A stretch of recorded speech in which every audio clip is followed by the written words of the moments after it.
Almost 1 साल बाकी है संदीप वांगा की नेक्स्ट फिल्म को थिएटर्स तक आने में, लेकिन अपनी फिल्म का प्रमोशन कैसे सही ढंग से किया जाता है, कोई सीखे इनसे। प्रभास को नेवर सीन बिफोर अवतार में प्रेजेंट किया, उन सबका मुंह बंद किया जो बोल रहे थे कि पुरानी मूवीज में तो अच्छे एक्टर्स थे, अब प्रभास से एक्टिंग कराओ तो जाने।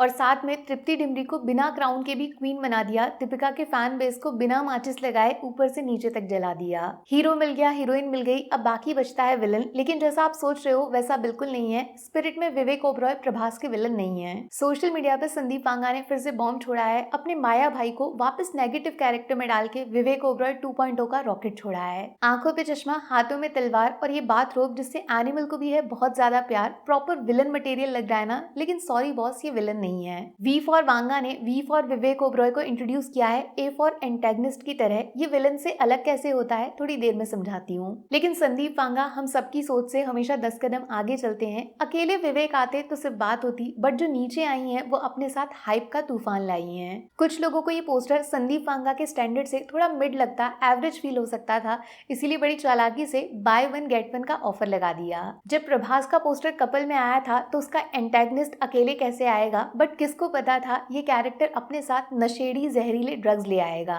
अब तक तो सबको पता चल गया होगा, ये ऐश्वर्या देसाई है, एक इंडियन अमेरिकन मॉडल जो स्पिरिट में ड्रग कार्टेल की मालकिन होंगी, साथ में विवेक आनंद ओबरॉय की राइट हैंड। वांगा की पुरानी आदत है अपने सिनेमा में बीस्ट के साथ नई ब्यूटीज को जरूर लाते हैं। विवेक वर्सेस प्रभास से ज्यादा एक्साइटमेंट तृप्ति वर्सेस ऐश्वर्या के फेस ऑफ का होगा। दोनों कैरेक्टर्स के लिए खून खराबा तो नॉर्मल है, बट उसके अलावा जो ये करेंगे वो इंडियन सिनेमा में नॉट अलाउड होने वाला है, सेंसर बोर्ड बिजी होने वाला है। अब चलते हैं मेन सवाल पे, ये एंटेगनिस्ट वर्सेस विलन का चक्कर क्या है। संदीप वांगा ने विवेक को सीधा सीधा विलन क्यों नहीं लिख दिया यार। देखो, एनिमल में बॉबी देओल विलन नहीं थे, इसीलिए उनको एज एनिमी इंट्रोड्यूस किया था। माने दुश्मन जिसको रणवीर से बदला लेना था, उनका कनेक्शन बहुत पहले से जुड़ा था। सेम टू सेम स्पिरिट में विवेक ओबरॉय को प्रभास का एंटेगनिस्ट बताया गया है। याद है वो वन बैड हैबिट वाला डायलॉग और ऑडियो टीजर में प्रभास का जेल जाना, वो सब डायरेक्टली कनेक्टेड है विवेक के कैरेक्टर से। मतलब इन दोनों लोगों का फेस ऑफ पर्सनल है, एक को जीतना है तो दूसरे को हारना है, एक को जीना है तो दूसरे को मरना है। लेकिन विलन वो होता है जो सोशली और मॉरली करप्ट होता है, जिसे फर्क नहीं पड़ता कि सामने कौन है, उसे सिर्फ बुरे काम करने में मजा आता है। इसीलिए एनिमल का असली विलन अजीज द बुचर था, जिसको वांगा ने इंट्रोड्यूस किया था लास्ट के 5-6 मिनट के लिए। और कुछ ऐसा ही झटका हम सबको स्पिरिट में भी मिलेगा। टेंशन मत लो, डॉनली का नाम जो प्रभास के साथ एज विलन जुड़ रहा है वो सिर्फ रूमर नहीं है, धुआं वहीं उठता है जहां आग जलती है।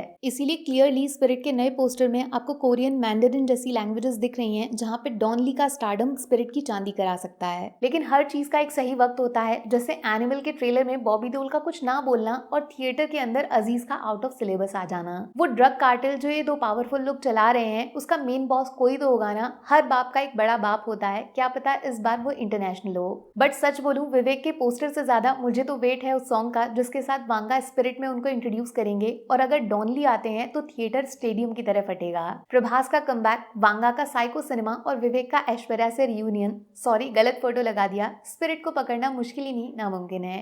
Take care, bye bye.